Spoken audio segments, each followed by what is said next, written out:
ہے کہ عورت کو مرد کے شانہ بشانہ کام کرنا چاہیے۔ اگر ہم دیکھیں تو اللہ تعالیٰ نے جب یہ دو صنف اس دنیا کے اندر بھیجے تو ان کی ذمہ داریاں بھی ودیت کر دیں کہ عورت نے کیا کرنا ہے اور مرد نے کیا کرنا ہے۔ عورت جو ہے وہ ذہنی طور پر اتنی مضبوط نہیں ہوتی، اور وہ اللہ تعالیٰ نے ایک انسان کی پیدائش کی ذمہ داری اس کے اوپر ڈالی ہے، پھر وہ جب انسان دنیا میں آتا ہے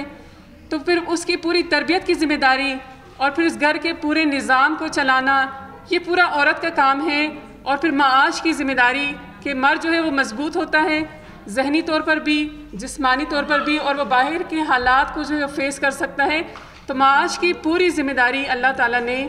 مرد کے اوپر ڈال دی، لیکن آج ایک واضح راستے کے ہونے کے باوجود بھی ہم اس ذہنی کشمکش کا شکار ہیں کہ ہمیں مرد کے شانہ بشانہ لا کر کھڑا کر دیا جائے۔ ہمیں تو اللہ تعالیٰ نے گھر کی ملکہ بنا دیا، ہمیں تو اللہ تعالیٰ نے وہ حق دے دیا کہ جس کا کسی مذہب کے اندر بھی ہم تصور نہیں کر سکتے۔ ہم تو جب چاہتے ہیں کبھی کس چیز کی ڈیمانڈ اپنے باپ سے کر سکتے ہیں، اپنے شوہر سے کر سکتے ہیں، اپنے بھائی سے کر سکتے ہیں، اور ہم بہت پر اعتماد ہوتے ہیں ان تمام چیزوں میں۔ لیکن اس دور کے اندر جو فتنوں کا دور ہے، اور جس میں ہمارے لیے یہ بات بہت ضروری ہے کہ ہم اس چیز کو سمجھیں، اس بات کو سمجھیں کہ ہمارے لیے حقوق کا نعرہ لگانا یا اپنے حقوق کی بات کرنا بحیثیت ایک مسلمان عورت کے، یہ بہت بڑی سوچنے والی بات ہے۔ اور اس میں ہمیں اپنا کردار جو اسلام نے ہمیں دیا ہے وہ کیا ہے وہ ہمیں یاد رکھنا چاہیے کہ اگر ہم ایک نسل کی تربیت کرتے ہیں تو یہی ہمارا سب سے بڑا کام ہے۔ معاش کی ذمہ داری اللہ تعالیٰ نے مرد کے اوپر ڈالی ہے، یہ ہماری ذمہ داری نہیں ہے، اور یہ عورت کے اوپر ایک بوجھ جو ہے وہ ڈال دیا گیا ہے۔ تو بس پیاری بہنوں، میں نے یہی بات کرنی ہے کہ اللہ تعالیٰ نے جو ذمہ داری میرے سپرد کی ہے میں اسی کی جواب دہ ہوں، اس لیے ہمیں سب کو مل کر اللہ کی اس رسی کو مضبوطی سے تھامنا ہوگا کہ نبی کریم صلی اللہ علیہ وسلم نے جب اپنے آخری خطبے میں کہا تھا کہ میں تمہارے درمیان دو چیزیں چھوڑے جا رہا ہوں،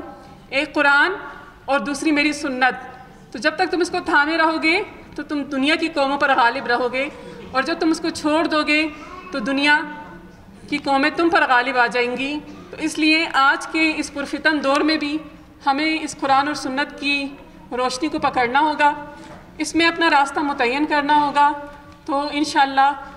وہ جو راستہ آخرت کی طرف جاتا ہے وہ بالکل روشن ہے، روزے روشن کی طرح، اور اس میں کوئی بھی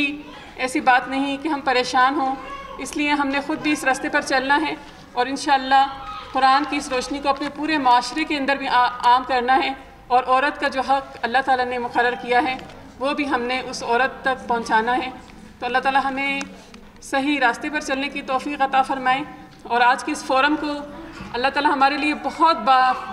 فائدہ مند اور بہت بارآور کہ ہم یہاں سے جب اٹھیں تو ہماری زندگیوں کے اندر ایک تبدیلی آئے۔ آج یہ حاضری دیکھ کر اللہ تعالیٰ سے میں یہ بھی دعا کری تھی کہ اللہ پاک جتنے لوگوں تک ہم نے دعوت پہنچائی، ہم نے اپنا فرض پورا کیا، یا اللہ دلوں میں ڈالنے والے آپ ہیں، تو آپ تمام لوگوں کو کوئٹہ کی اتنی بڑی آبادی کے اندر یہ چند گنے چنے لوگ جو ہیں، چند خواتین یہاں پہ آئی ہیں، تو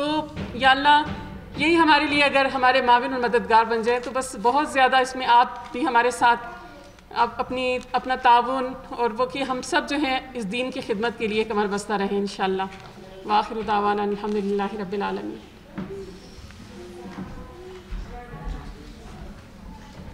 جزاک اللہ خیر۔